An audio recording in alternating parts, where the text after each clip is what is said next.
Bismillahirrahmanirrahim. Assalamualaikum warahmatullahi wabarakatuh. Baiklah, kali ini muallim akan menceritakan tentang sirah seorang sahabat Rasulullah sallallahu alaihi wasallam yang sangat terkenal. Jika kita mempelajari hadis, sering sekali namanya muncul. Siapakah dia? Beliau adalah Abu Hurairah radhiyallahu anhu. Sebenarnya, siapa nama Abu Hurairah ini?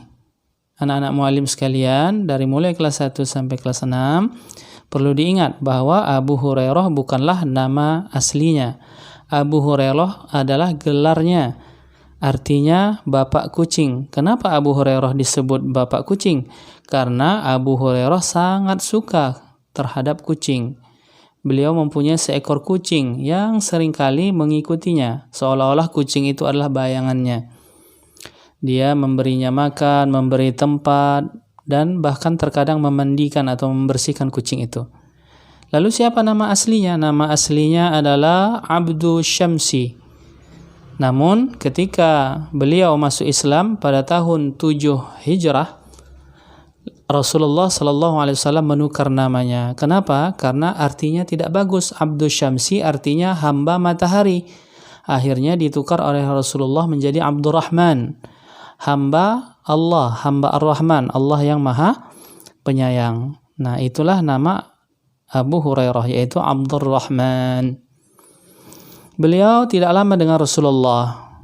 Beliau hanya dapat bersama Rasulullah 4 tahun, karena setelah itu Rasulullah wafat, karena beliau termasuk belakangan yang masuk Islam.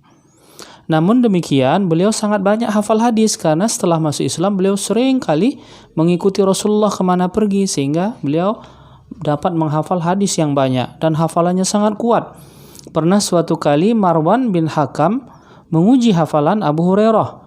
Abu Hurairah diundang ke rumahnya, kemudian Marwan bin Hakam menyuruh menceritakan tentang hadis Rasulullah, sementara seseorang telah disuruh oleh Marwan bin Hakam dari balik tirai untuk menulis apa yang disebutkan oleh Abu Hurairah.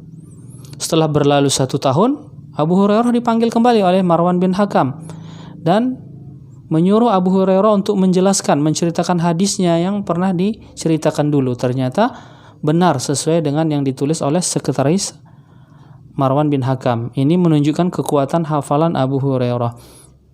Bagaimana Abu Hurairah dapat hafalan yang luar biasa? Itu semua karena karunia Allah, disebabkan juga beliau adalah seorang yang sangat ahli dalam ibadah, mendekatkan diri kepada Allah, melakukan ibadah bersama istrinya dan anak-anaknya.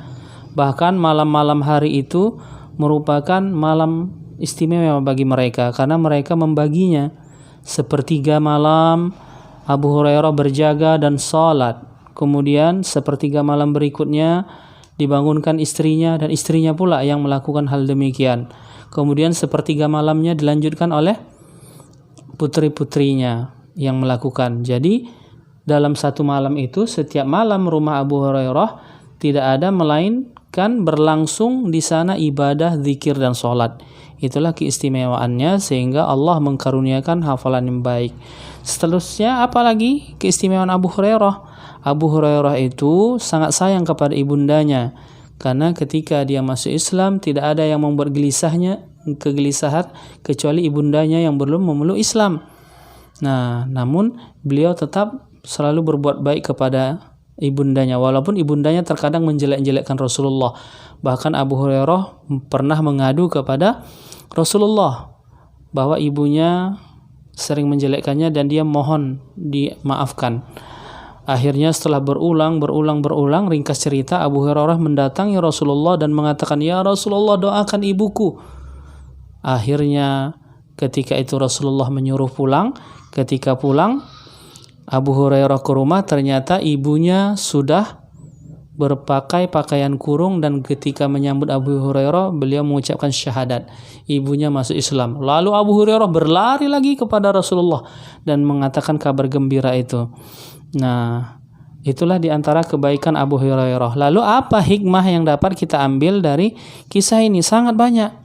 Apalagi bagi kita para pelajar, mestilah kita contoh Abu Hurairah untuk selalu beribadah, berbuat baik kepada orang tua kita bersama-sama dengan keluarga.